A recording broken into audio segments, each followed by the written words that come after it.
Welcome to the European Ham Radio Show. We've reached a milestone this week. We got 900 subscribers. Hey, someone's flying a drone. Kjetil, is it safe to fly that drone in front of the camera? It just self-landed, so yes, I don't think so. Now you took my concentration away. You know it's going to take me about 10 minutes to get back now. That's good. Sorry. Couple of announcements. First of all, we got Colin down there. I have my camera's mirrored the wrong way, so I have to point the right way now. Good evening, everyone. Colin's here. Going to talk a little bit about his antennas, and looking forward to hearing about that. Before that, though, a couple of announcements. We have 2 places left for our POTA campout first weekend of August. So if you're still thinking about it, please sign up. Simple as that. And 900 subs, and I think that was it right now. So Ham Radio Moment of the Week, and Jürgen, 5 hours long POTA activation. Is that your Ham Radio Moment of the Week? Yeah, indeed. We did a POTA activation today. I was out there with Ewald, Oscar Echo 4 Echo November uniform, and Oscar Echo 3 Bravo India Yankee Joseph, and we had a lot of fun. We started at 10 local time, and we had no idea how long it takes. And yeah, I had my 100 amp hour battery with me, and we had Ewald's FT710, which is a really, really nice radio. And I worked with this radio the very first time today. Yeah, and I did a 5 hour and 10-minute live stream on YouTube, which is my personal record. Wow. That is impressive. And of 100 amp hours, that is good. Did you run 100 whiskey all the time? 100 all the time. Plus charging my phone and charging my iPad. Oh, so yes, no problem. That is good. And how many QSOs? 155. So nice. That's not that much for 5 hours, but yeah, it's not a contest, you know. No. Yeah, and you were 3 operators, and you were kind of talking quite a lot with some of the people as well. From what I saw you're slowing down when you are 3 operators, and the propagation was not the best, but it was not too bad. Let's say on 15 meters we made some nice contacts. Indonesia, for example, worked the usual suspects in North America, like Steve. Victor Echo 10 kilowatt and so on. Yeah, the usual suspects. That is awesome, because I went out today, had no DX at all. Yeah. So that is really, really good. Colin, what's your Ham Radio Moment of the Week? Well, I could actually say I've done something this week, because if I'm watching you guys, usually I think, well, I've not done very much, but I finished a 6-meter quad rebuild for a friend, so I did that, and then I've been doing lots of preparing for the doublet that I'm going to be putting up at home, which will replace my off-center fed dipole. I suppose the highlight would be I've received a long-term loan of a Palstar AT4K just to my left here, so with having that I'll be able to tune the doublet, and I'll also be able to use my Acom 1000 with it as well, without worrying of blowing the tuner. So hopefully the next couple of weeks I'll be able to get it up outside. It's all the outside work I need to do now. I need to make my own ladder line. I've got some spreaders for that. I made a nice chunky 1-to-1 choke balun yesterday, so it's ready to go. So yeah, it's been a productive week. That's not bad though. And are you expecting much of a difference from the off-center fed to the doublet? No, but the off-center feds is quite a good antenna. It's one of these M0 CVO antennas, and I bought it just purely because of time constraints, and it works 40 meters all the way up. But they say it doesn't need a tuner, but because obviously one leg is offset, my garden's kind of small. I've got to dog leg it, and that does affect the tune on some of the bands. So my 590 can tune it, but some of the bands are not great. And I'd rather have something for 60 and 80, even if it's really inefficient. Coming home at night and the bands are dead, it'd be nice just to get on the lower bands, even if they are just a cloud warmer. Hence going to the doublet. That is actually really good. I have probably the worst 80 meter antenna, but being able to get on 80 is sometimes nice. Yep.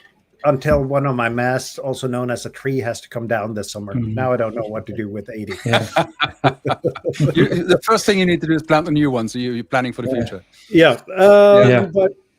But antennas are always fun. And we're going to get back to antennas and much more later on, Colin. But Tobias, you've been out scouting for a park today. What's your ham radio moment of the week? Good question. As usual, all my ham radio activity, or most of it, takes place on the weekend. So let me recap.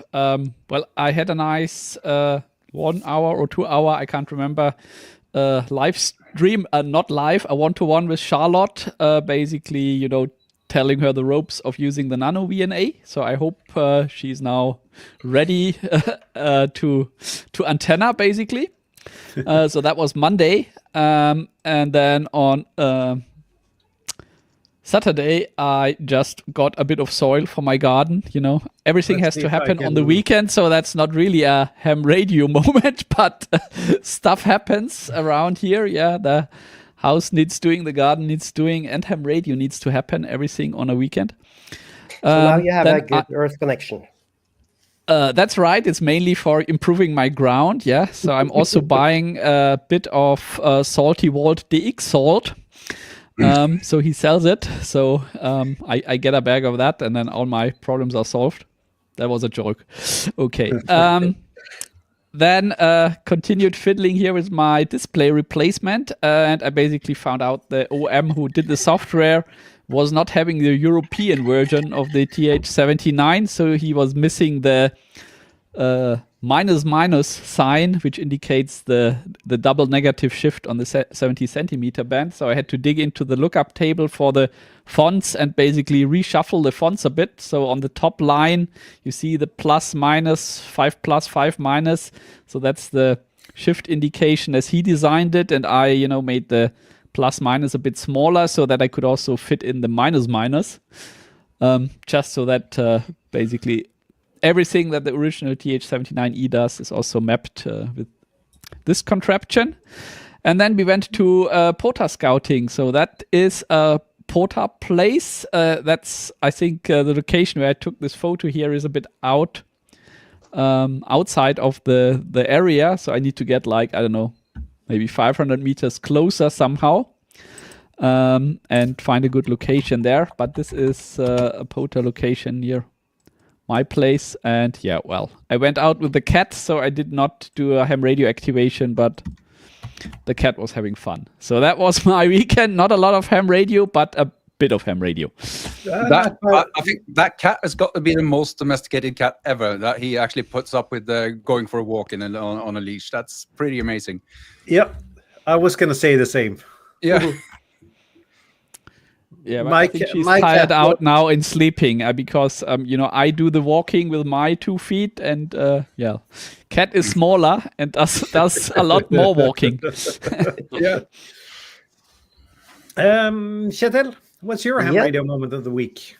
Well, it was very 80 meter. I was sick most of the week. Got a cold like most people enjoy nowadays. And, basically nothing until Saturday. And yesterday I went out on a North Hunt drive. Weather was horrible, so I just went for a drive. Ended up being on the road for 12 hours. I drove around Ryfylke, which means something for the Norwegians here, but basically some of the most beautiful fjords we have here in Norway. And it's 300 kilometers, and it took me 8 hours to drive. So it's not Autobahn, to say it that way. And I activated 8 municipalities, and that was really fun. A beautiful trip. Flied a bit around with. I got a new drone to replace the one that got hit by a tree a few videos back. Is that the DJI Neo? That's the Neo, yes. And is it any good? I'm very happy this is not my first drone. to say it that way. It is. It's a backup. Yeah, no, it's going to be joining me on a lot of hikes, but you have to know how to fly a drone, how to use it. Like it doesn't have all of the sensors and so on that I'm used to on the bigger DJI drones. So and I guess since it's pretty small, it's pretty wind sensitive as well, right? You have to be careful about gusts of wind blowing it, of course. Yeah, so the other ones you can basically just drop in the air. You can drop the controller and it will stay roughly the same place. This one drifts if a bird farts near it. So like it's, but it creates acceptable video quality. I posted a clip in the Discord a bit before stream. And it does some really nice auto tracking through a forest. So it's going to be good enough for the videos I make. So to conclude, it's hard to fly and does not have the best picture quality. It's not hard to fly. It just doesn't help you very much. Like it does keep the same altitude and so on, but it's not. I would not say it's a beginner's drone, even though it's really cheap. Like this one. It's like a Yaesu radio, really capable, but rather difficult to handle. No, it's much cheaper. So I would say like one of the cheap AliExpress things. Right. Around about 100 euros. I bought it without any controller, so it's just for following me on a path, on a track. And therefore it's good. Yep. Yeah, it really has to have a controller if you want to use it for video. And I hear Bob's keyboard is running, so there might be another DJI Neo soon. No, that was me. Yeah. So you have to have a controller to actually fiddle with the video settings and so on. But that's slightly off topic for today. Today I went out. I had what's actually my ham radio moment of the week, which is one of the weirdest I've had in ham radio. Like everybody who's activated portable, you lost the frequency to somebody, right? Like somebody just comes and calls CQ. I lost my activating spot, physical activating spot. I had rigged up everything for live streaming. I had an antenna, I had my radio, I had laptop, I had a camera set up to do live streaming. I had food set out, drinks and so on. And then a family just came down and sat right on top of me, like not literally on top, but like at the same spot and just took the spot. They were like 7 or 8 kids, 5, 6 adults. Like there was everything from the grandmother to the grandkids. They just sat down and they started like pushing the antenna and like looking at all of the stuff and so on. So the kids, for the first times in their lives, they heard the word, "No, you can't do that." Rather sternly. Do not touch that. I was polite, but it was really clear that they shouldn't do that. And I don't think they ever heard that word before. So I, like after a while, I found out like these people are not leaving. I can't run my radio safely. I can't stream with lots of kids running around. So I just packed down and just told them, okay, you can just take it in a rather impolite way. And the grandmother was, oh, we can just have this place. I was really happy. That's one of the strangest things I've ever seen while out hiking. And Jeff wants to know where your axe was. Well, it's not considered polite in Norway to do that. Neither is taking someone else's campground. I always take radioactive signs with me. Yeah. So what I should have done was basically key up the radio while the kids were fondling the antenna. Yes, I was going to say. Yes. 100 watt HF burn will teach them, but then again, the people may be slightly angry and so on. So that was strange. And a bit later today, I was out taking a photo of a G90 in a sunset for a video I'm doing. And I'll turn around and just straight behind me, there was a German dude, and he was just staring at me. So I asked him what he was doing. He talked in Norwegian with a really heavy German accent. And apparently he thought I was fishing. And I did not have antenna with me. I just had a G90 and a DSLR camera. I had nothing with me. It's these electric fishing devices they used by the Simpsons. Yeah, you dangle it in and then bzzzt, and all the fish come up. So This is what you were clearly up to. Yeah, so today has been the day of weird people when outdoors, to say it that way. Yep. Sounds like it. Let's move on to Bob and hear, what have you been doing this week? Yeah, I'm going to do some questions first because I'm trying to not speak over people. But Colin, how are you going to feed the doublet? Is that a ladder line from all the way from the tuner inside? Yes, so I've bought these. I don't have them here, but I bought these DX wire 50mm ladder line spacers. Yeah, I got them from Sota Beams. So I've got some DX Commander DX10, which is quite supple, so it fits into them. Because you've got to watch for those spreaders, the diameter of the wire. So I'm going to make my own ladder line, do that, and then I'm going to bring it down and I'm going to run it to a 1-to-1 choke or 1-to-1 balun, which is right outside the shack. And it will be lucky if it's 1.5 meters of coax from there to the tuner. So losses are going to be absolutely minimal. sounds like a very good plan. That's very cool to make your own ladder line. So and a little bit lower loss as well. But the reason why I'm making my own is I really struggled to buy ladder line or 450 ohm ladder line that's stranded. You can buy it in the States, but everything I can see in the UK is a solid conductor, and I didn't want that. I wanted stranded stuff. So go figure. I think we have the same issue here. I think someone a few streams back found a supplier in Sweden or something that had stranded 450. But yeah, I'm having the same issue. So, I have loads, Bob, if you need some, because I picked up really much or bought a lot from Silent Key Estate about 1.5 years ago. I have some very nice coax from that estate. So yeah, I'll hit you up for it when I need it. It's a lot easier to use for portable work as well, because that stiff 450 line is horrible to bring on in your backpack. Let's see. I wrote these questions down. But first of all, Tobias, you have now a golden opportunity to save some copper, because you don't have to actually run the grounding wire all the way out to the garden. You can just bring the ground in and keep it exactly, right? Yeah, I'd recommend that. So... Together with the DX salt, I will make amazing contacts. yeah. And I have a question about the HT. What's a minus shift? I don't think I've heard about that. That's a Kenwood invention where they, you have plus and minus, and they've programmed it to a certain shift frequency, and minus is usually the 7.6 megahertz negative shift on Kenwood radios. So. It's an alternate amount of shifting. Exactly. Yeah, and I think only the European version has it, and if you have the American one or the international one, it only has plus minus. You can still set up the shift, but I think the idea at some point was that some repeaters use this shift, some use a different one, so you have the option to have 2 different negative shifts set up. Sounds like a good idea. I actually programmed the D74 again this weekend, and I just gave up on figuring out the shift. You can enter frequencies with a separate, basically with a split.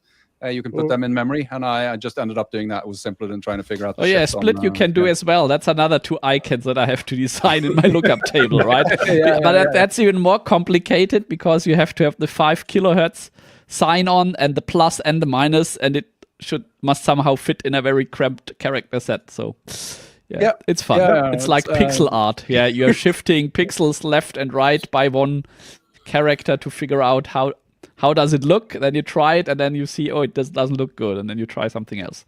I told you should have gotten a full color high res display for that with animations and all sorts. That would be fantastic. It is full color, and it is fairly high res. So obviously it's not having the pixels as the old LCD display, but one single pixel on the LCD display ends up as a 3x3 or 4x4 pixel on the IPS display then, so you have some leeway to cheat a bit or make simulated pixels smaller or a bit bigger, so you can, but it should still look like a Kenwood, right? I mean, I don't want to do Courier Sans frequency display or something. Comic Sans. Comic Sans, that's the one, exactly. Can you make it run Doom on the on the Kenwood? Of course you can. Yes.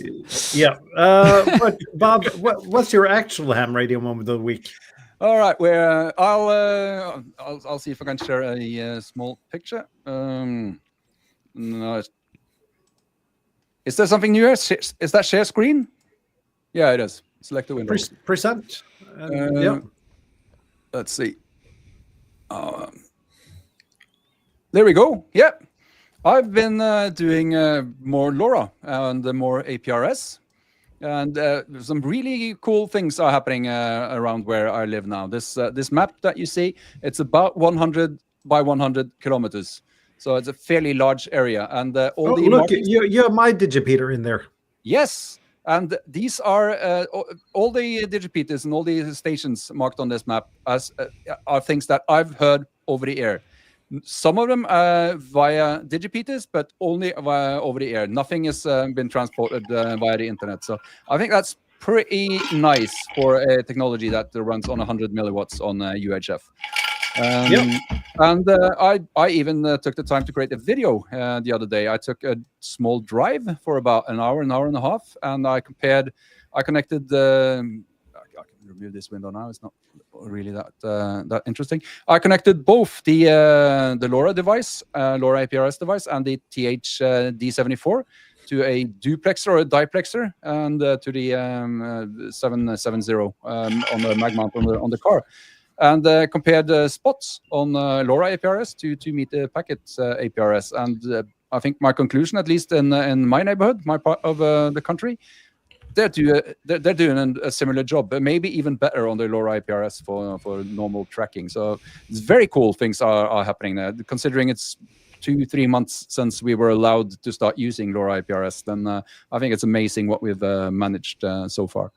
So if you're interested in that, that's a video, and that's probably the only radio thing I've done this week. There's being a father and having a job, it takes a toll on ham radio time, sadly.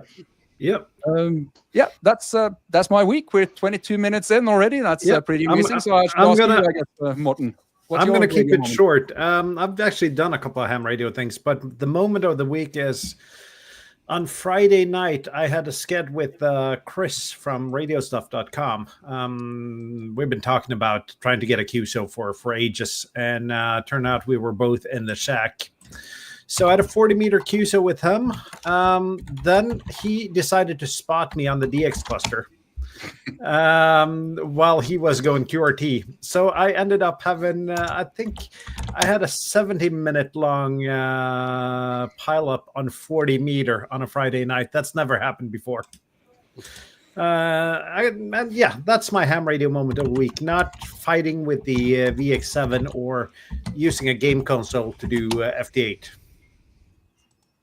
It's a good moment. Yeah.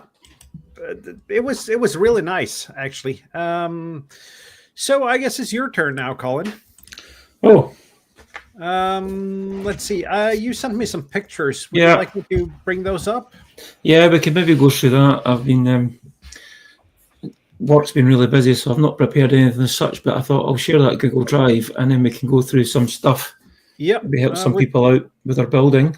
We can start with your hex beam. I don't know. Yeah, for sure. Perhaps you should talk a little bit about that hex beam, because it's a really inexpensive hex beam design, isn't it? Yeah. So if you look at a hex beam, most hex beams are designed for 20 meters through 6 meters, and it's still an antenna that's like 6 and a bit meters in diameter. Now, yes, it's about the smallest beam you can get for 20 meters, full size beam, but it's still a big antenna. But if you go down and take that down to 15 meters, it takes it basically shrinks it in half. So I thought, well, where we are in the sunspots cycle, why not just make one for 15, 12, 10, and 6? So that's how the Scot Hex was born. There's nothing fun. Yeah, here it's here.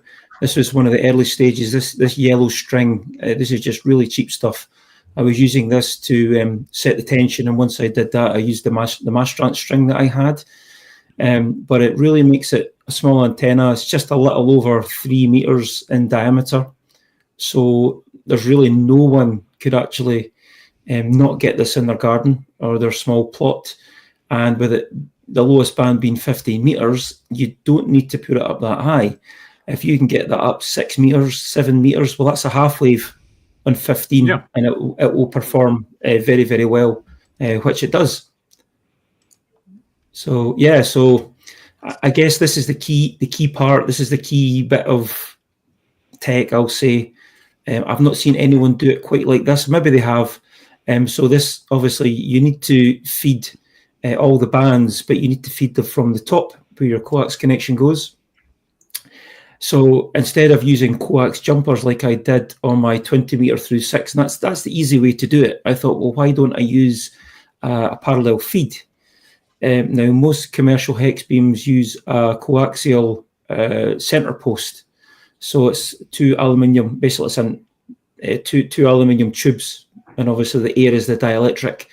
But that in itself, you can have manufacturing problems, and how do you get the holes and stuff? So I've went this route.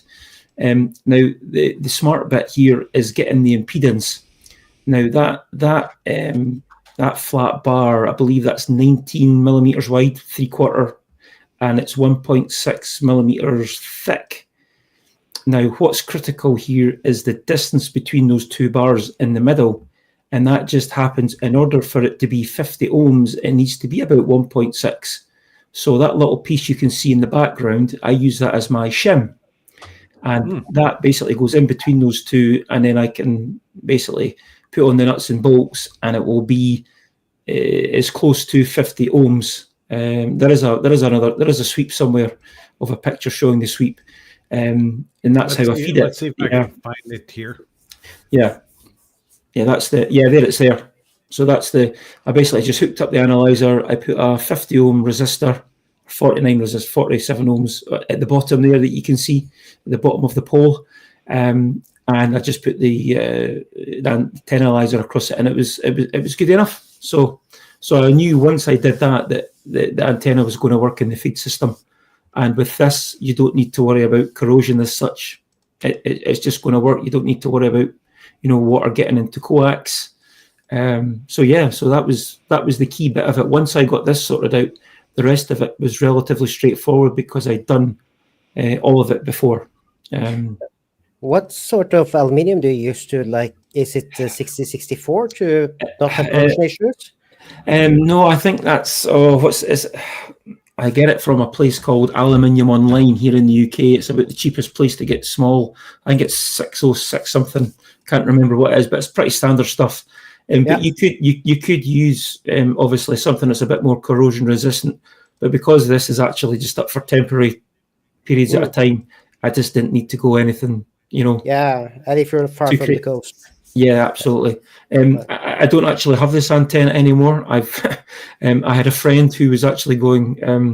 He was going on a DXpedition, so he actually took it down to the Gambia with him on a DXpedition, and that's what he used for his main antenna down there.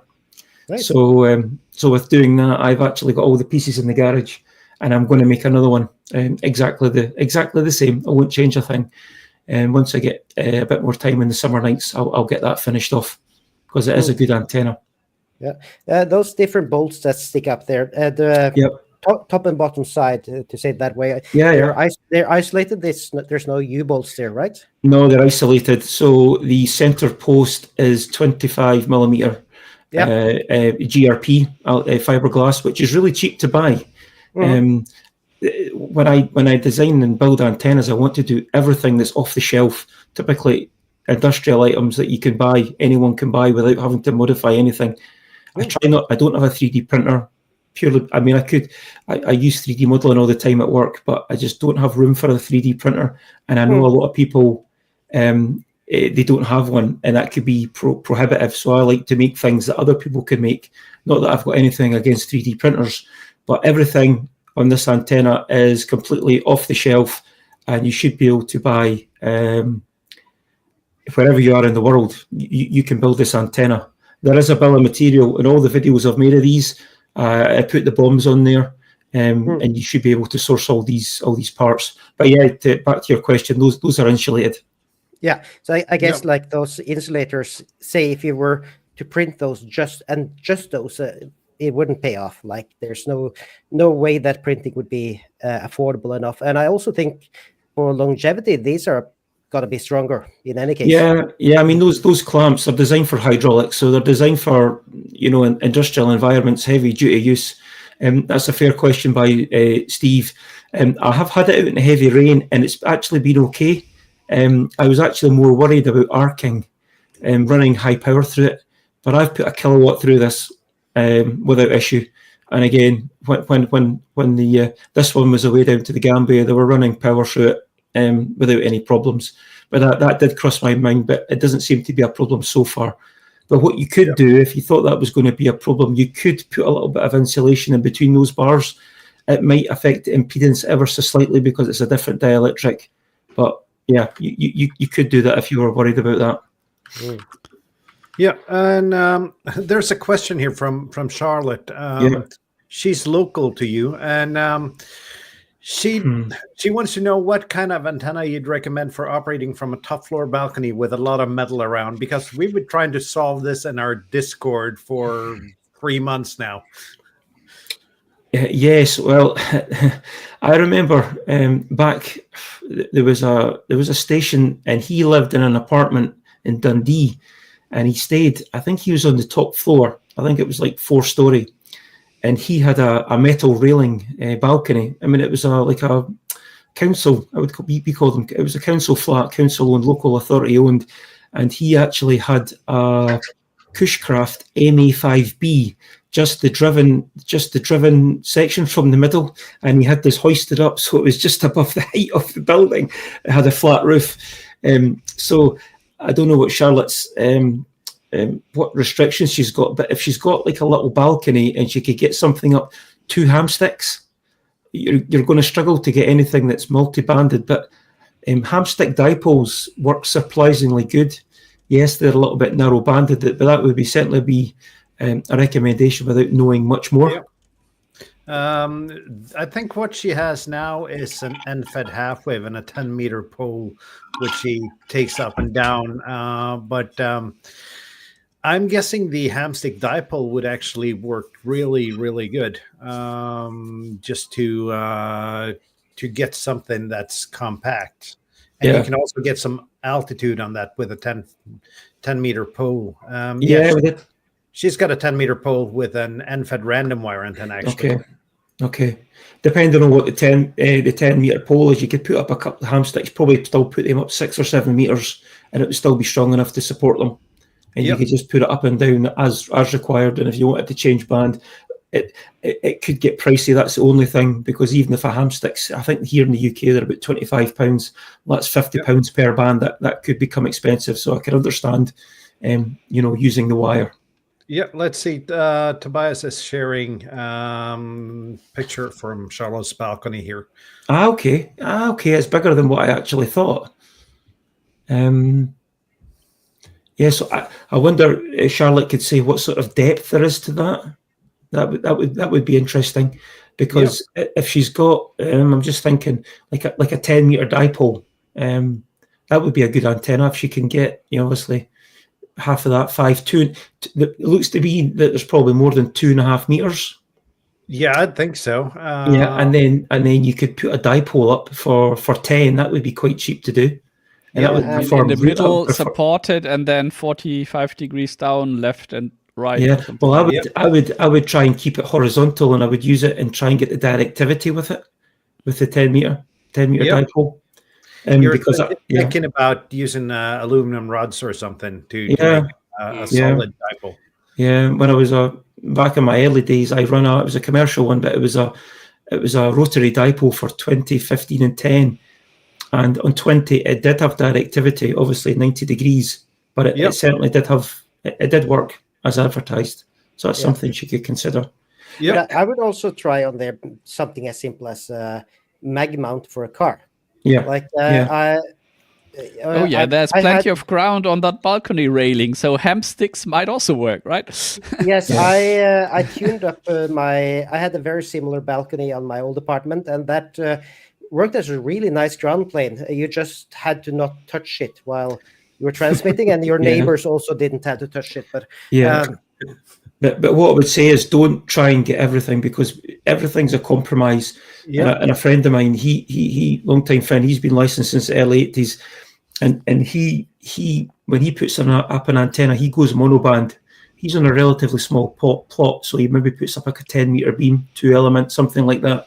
But he concentrates on one band at a time, and depending on the time of year, depends when you can obviously use that band. So that's what I would kind of think about if a Charlotte. Concentrate on one band, and you'll be amazed what you can do on a small area just going monoband. But I think a lot of us ask too much, but maybe we should just be considering 1 or 2 bands. Yep, you're probably right about that, Colin. Yeah. And still you're putting up doublet. Yes, because I've got to be considerate, and I have it's a 10-meter aluminium mast, MM0 CUG mast, crank up and tilt over. So that's giving me problems, because I can't just run the ladder line straight down it, touching the pole. So with these 50 millimeter spacers, it's recommended to keep twice the ladder line width away from it. So I'm going to keep 3 to 4 times away from it. So I've made these custom standoffs just with ABS waste pipe, 32 millimeter pipe, and I've put a radius on the end of them, and I'll just cable tie them to the pole. So that'll keep the ladder line off the post off the pole, the mast, while I bring it down before I bring it into the shack. So that's given me a few problems. So it's not just been as simple as putting it up. But yeah, I mean, a dipole can work great. Honestly, I mean, I was listening the other night, 9 o'clock at night, 2 nights ago. So it was a Friday night. I went up to 40 meters, 9 o'clock at night. I heard the States and Canada coming in on 40 meters. It was amazing. So I think quite often we think that our antennas is just not working, but if the conditions are not there, nothing's going to work. So you've just got to accept that. And it's a thing too. As a Charlotte is a relatively new ham. Yeah. So you gain experience through the years, though, knowing what bands are open at what times and when to concentrate on something. Yeah, I was kind of all the bands all the time when I got licensed. No. You kind of learn as you go. It's better. I mean, we've all got favorite bands. For me, it was like it used to be like 17 and 10, 40. That was kind of the 3 bands. But once you spend more time on a band, you just get to know that band. You know when it opens, when it closes, when you're going to work, what countries. When I was working shifts, I used to love working day shift 6 till 2, because I would come home, and by the time I came home, 2:45 after I've had something to eat, 2:45 in the afternoon through the winter, 10 meters would be open to the States, and I could work the States for 3 hours solid, just on 10 meters. I just knew that band was going to open. I'd call CQ to a dead band, and then stations would just come back to me. The band was not dead. It was just people didn't know it was open. Yep. So there's always something there. I'm just looking at the time here. Let's go back to your hex beam here. Yeah. I will ask a stupid question. If you have 2 hex beams, will you phase them? You can't. No, I don't have the space.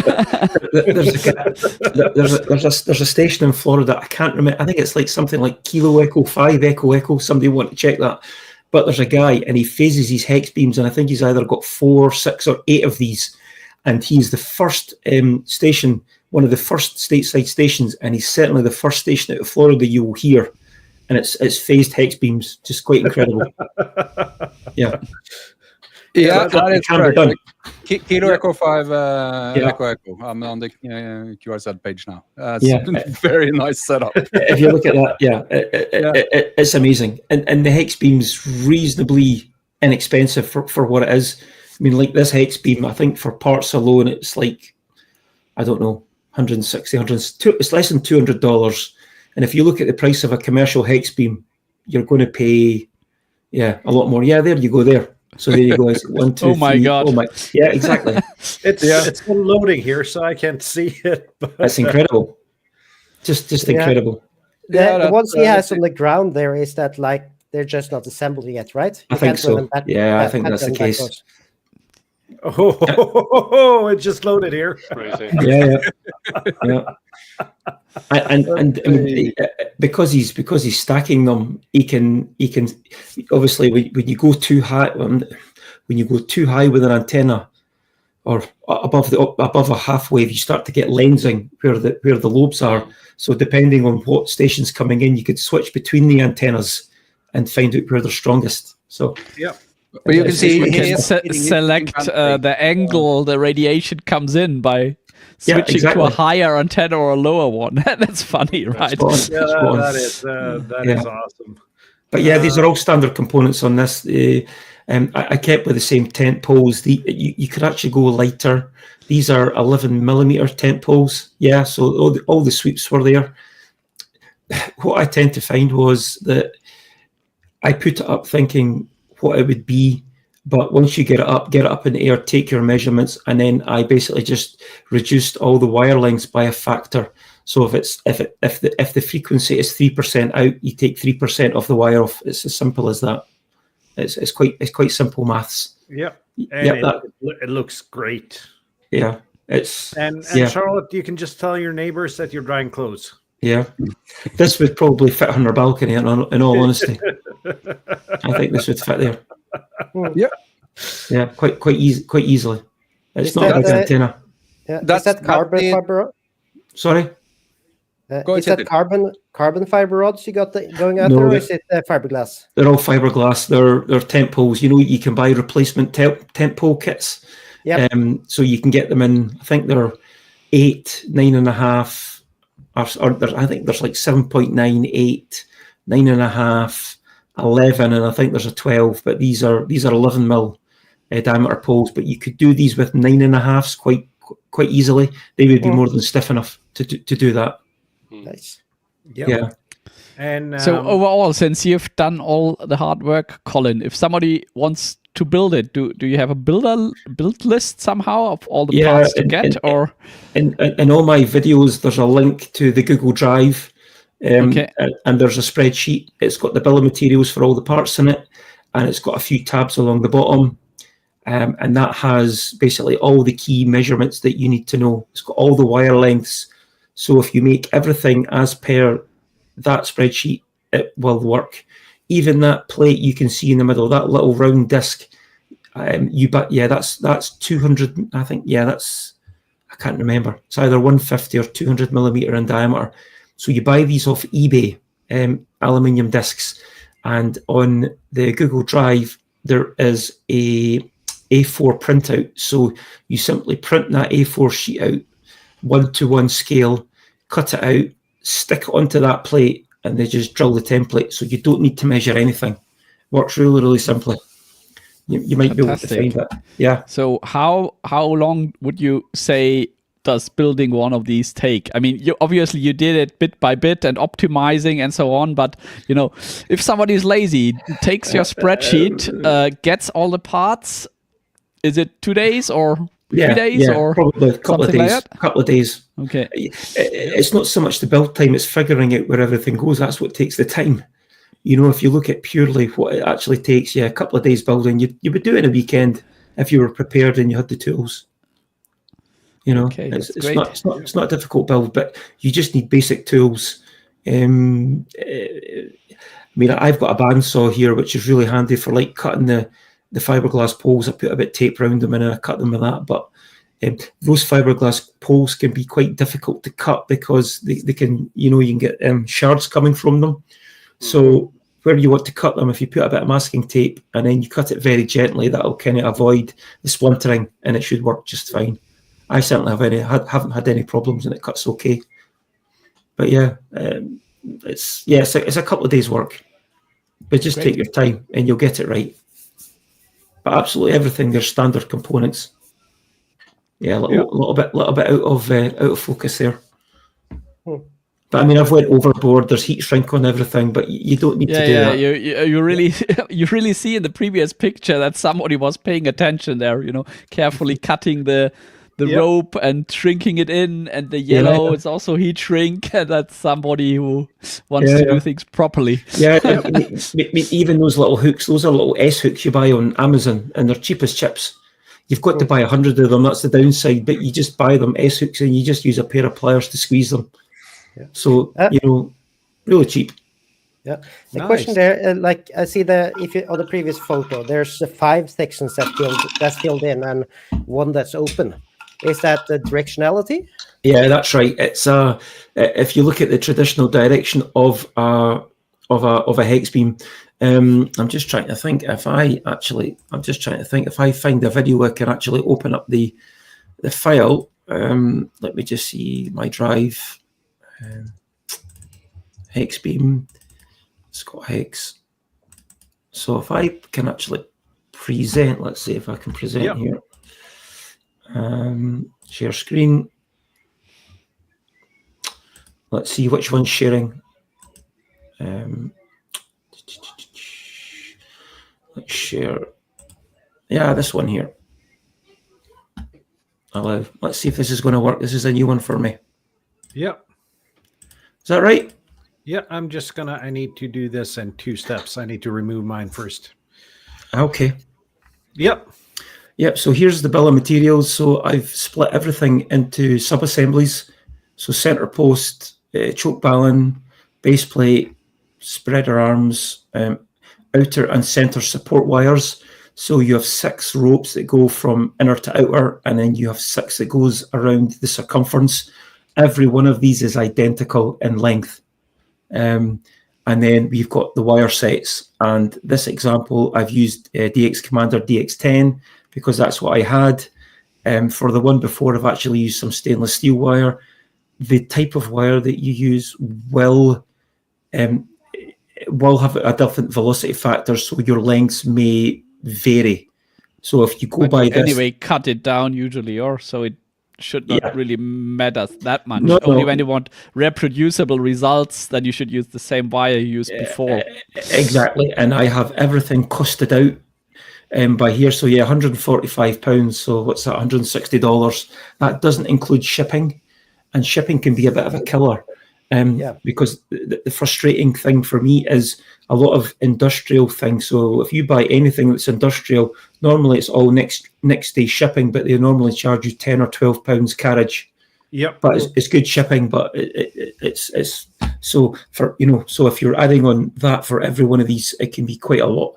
But a lot of the stuff's on Amazon, and where possible, I've got links here to everything that you can go into. Whether all these are still live remains to be seen, but the descriptions that are there, you'll be able to find everything. Yep. That's amazing dedication. So thanks for sharing all of that with people as well. It's really nice. The thing is, there's a lot of hex beam, and the best resource is K4KIO, Build a Hex Beam. That's the best reason, and I thank him for that. But all the things that I couldn't find, I've tried to incorporate them into this and into my videos and make it easy for other people to build, so they're not going to have the same problems that I had. So yeah, here's your center post dimensions. Again, that's quite simple. Wire lengths. So remember you were talking about the bit in the middle, the gap. Here is the gap here. Obviously the director's in green and the reflector is in red. The reflector's is parasitic, it's not electrically connected. And obviously here's just your table of sizes. So make them to these sizes, and it should all be good. So it's basically a slightly folded dipole with a single reflector. That's per band. Yeah, and obviously full credit to the late great Steve G3TXQ, because this is his design, and this is the broadband hex beam design that everyone uses now, which is the standard. There was another one. There's a couple of other hex beams where the reflector came in as well, but Steve discovered that this is the one, and it gives you full band coverage. It'll cover the whole of 10 meters, and even the 20-meter version will cover the whole of 20 meters. But how wide is the radiation pattern for that? Is it like really wide or? No, that's a good question. What is the 3 dB bandwidth? Beam width? It must be about 90 degrees or something, but it's noticeably good. It's definitely worth doing. That's what I would say. And the the front to back is at least 20 dB. So when you turn that thing, you'd notice a massive difference in front to back. Yep. Nice. Obviously height is might. So if you can get it up a half wave, it will really sing. Obviously, this is the spreader arms, a representation of where everything needs to be. You just kind of make this suit, and then this is I call them the parallel feeder bars. This is the bit that we're looking at initially. So you basically, the top one, you need to make 2 of these from the 1.6 millimeter thick 19 mil flat bar. This is where to put the holes. And then this is the dimensions when it's the assembly. So this is just a clip from the drawing that I did, so you didn't need to have any special software. And I've put some notes on these as well. And this was this calculator here was really important, and it took me a long time to find it, but that's how I worked out the impedance for these. So what's the gap size between those 2 bars? I just saw it a nanosecond before you nanosecond, 1.7. 1.7, but if you get it near enough, what I find is if I use, these are 1.6, these bars, I find that if you use that as the shim, it's close enough to base. Yep. It's good enough.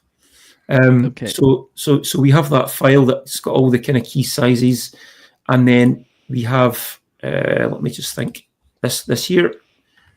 So yeah, I put a couple of. I don't have the mathematics in my head, but when you think about magnetic loops and capacitors and the plate distance you need to stop it arcing and so on, they're also, I mean, and we are here not at that ratio, right? I mean, you're running that at 100 watts or what you said, 1 kilowatts. Yeah, I've run it at kilowatt and it's fine. Yeah, I think so. The air gap, I don't have it in my head. Maybe somebody in the chat knows out of the top of the head what's with the air gap when it starts arcing. Yeah. But I think we are far away from it. with the magnetic loops, you have because you're actually tuning the antenna with that capacitor, so you have a lot higher voltages at massive voltage loop than you have at the feed point of a what is basically a dipole that you put on the hex beam. So I wouldn't worry about it. 1.7 millimeters shouldn't be a problem at all. Yeah, it's been fine. So this template here, so I've got a couple of reference sizes here with a box. So if you print this out on your A4 printer, which a lot of people have, just print it out and scale it so these sizes are correct within half a mil. And once you do that, all you need to do is then print out this circle. Just cut out this circle, stick it on with some Pritt stick to your aluminium disc. I like to center punch it and then just drill your holes. These are all M6, so there you go. So the center hole is 25 millimeter clearance, and all other holes are M6 clearance, and it's as simple as that. And once you've drilled it, just rinse off the template. It's water-based glue normally, and it's simple as that. There's a couple of different models depending on which clamps you use.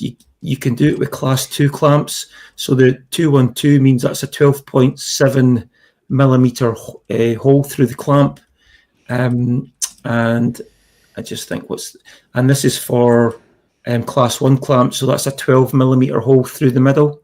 So it depends on, if I just go back actually, let me just get this. So if I go back to, this is another file for the pictures. Here we go here. So these aluminium tubes that I was using, I've got them linked in the bill of materials. That's what you need to base these clamps on. Is what the outer diameter of these little tubes are. So that's what you need to work out. But as I say, the bill of material has that, depending on which ones you use and what wall thickness that you're actually using. What diameter is that? If I remember your videos, you tried 2 different diameters and went one size bigger in the end. Do I remember? Yeah, these are 1/2-inch aluminium tubes. I can't remember what the diameter is, but there's a little bit of clearance between that and the poles. You don't want to have too tight a clearance, because if these clamps crush these a little bit, then you won't get the fiberglass poles in, spreaders in. So if you've got 1/2 mil of clearance, it's fine. the clearance is not critical. As long as it's not going in and it's moving about too much, it will be okay. I had a bit of looking up in the good old tables with aluminium regarding the question I had earlier.